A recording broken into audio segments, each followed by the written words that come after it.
વિદ્યાર્થી મિત્રો, જો તમે હજુ અમારી યુટ્યુબ ચેનલને સબસ્ક્રાઇબ નથી કરી તો અત્યારે જ સબસ્ક્રાઇબ કરી લો અને આપણે દાખલો સોલ્વ કરવાની શરૂઆત કરીએ. જો તમે ફક્ત આ જ વિડીયો જોઈ રહ્યા છો, આગળના વિડીયો નથી જોયા, તો તમને આ સમજવામાં ખૂબ જ તકલીફ પડશે. આગળના બધા વિડીયો સિક્વન્સમાં જોઈ લો, ફોર્મ્યુલા યાદ કરી લો અને પછી તમે આ વિડીયો જુઓ.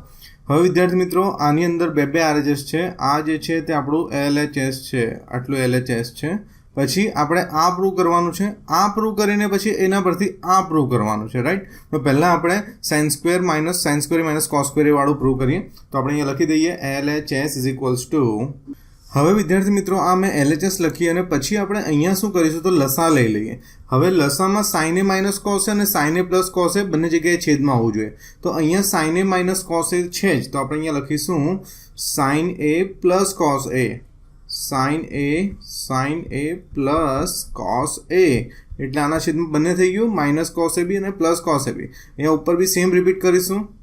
હવે અહીંયા sin a plus cos a છે, તો અહીંયા શું કરીશું આપણે sin a minus cos a લખી દઈશું, બરાબર છે? લસાનો નિયમનો ઉપયોગ કરીએ છીએ આપણે, sin a minus cos a.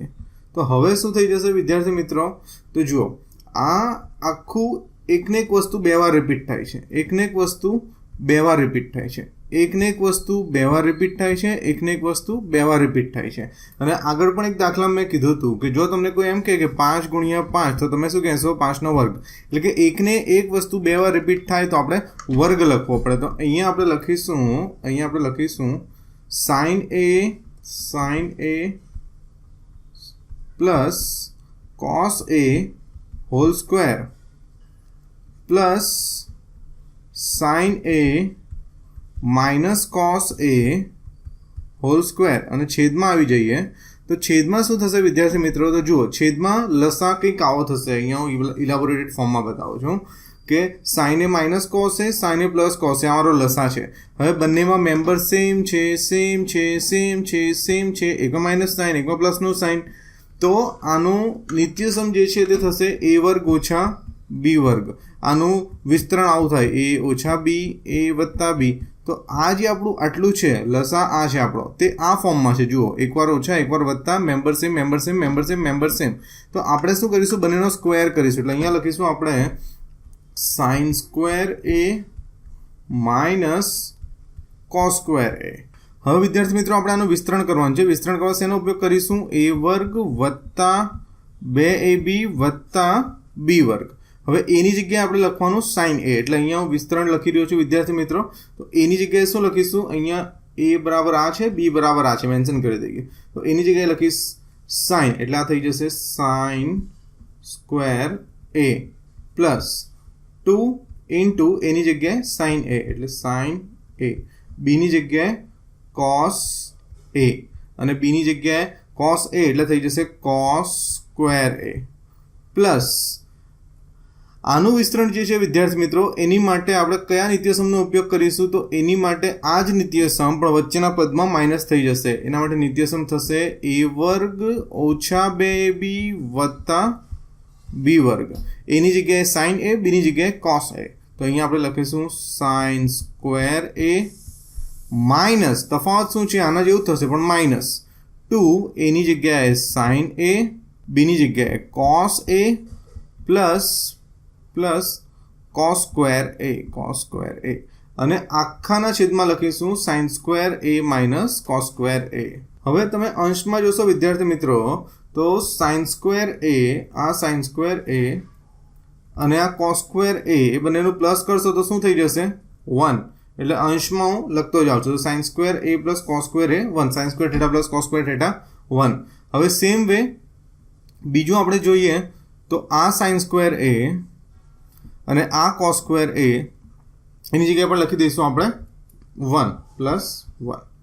અને પછી આ બંને કેન્સલ આઉટ થઈ જશે. આ આખું જે પદ છે plus 2 sin a cos a અને આ બાજુ છે minus 2 sin a cos a. એટલે આ બંનેને આપણે કેન્સલ કરી દઈશું, કેન્સલ. એટલે ઉપર વધ્યું 1 પ્લસ 1 અને છેદની વાત કરીએ તો sin square a minus cos square a. હવે 1 plus 1 2 upon sin square a minus cos square a, and that is equals to RHS A RHS ને બરાબર છે. RHS તમે જોઈ શકો છો 2/sin² a - cos²a. હવે મારે આ લાવવું હોય તો આમાં શું છે 2 cos²a. તો હવે હું પાછો નિત્યસમનો ઉપયોગ કરીશ. મારી પાસે એક નિત્યસમ છે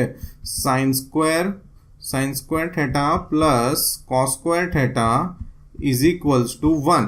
હવે શું થઈ જાય તો મારે આ cos² થેટા જે છે તે રાખવાનું છે અને એને 2 ટાઈમ્સ કરી નાખવાનું છે. 2 ટાઈમ્સ cos² કરી નાખવાનું છે. એટલે હું શું કરીશ તો આ cos² એને આ બાજુ લઈ લેશે એટલે થશે sin² થેટા. અહીંયા થેટા લખીએ છીએ, અહીંયા એ છે, જે એંગલ હોય તે આપણે લખી શકીએ. sin² theta is equals to 1 - cos² theta. તો અહીંયા આપણે આ કિંમત મૂકીશું. તો 2/sin² એની જગ્યાએ લખીશું 1 - cos²a, જે આપણા નિત્યસમ પરથી મેળવ્યું. અને આ -cos² એ તો છે જ. હવે જુઓ શું થશે 2/1. હવે અહીંયા કંઈ નથી તો આનો સહગુણક 1 કહેવાય. સહગુણક 1 એટલે -1 cos²a -1 cos²a શું થઈ જશે -2 cos²a થઈ ગયું RHS. so that is again equals to my RHS. તો આ દાખલાની અંદર કેલ્ક્યુલેશન્સ મોટા હોય છે, પણ એકવાર તમને નિત્યસમ સમજાઈ જાય, સૂત્રો ખબર હોય અને તમે જો યોગ્ય ડાયરેક્શનની અંદર દિમાગ લગાવશો અને પ્રેક્ટિસ કરશો તો તમને જરૂરથી સમજ પડશે.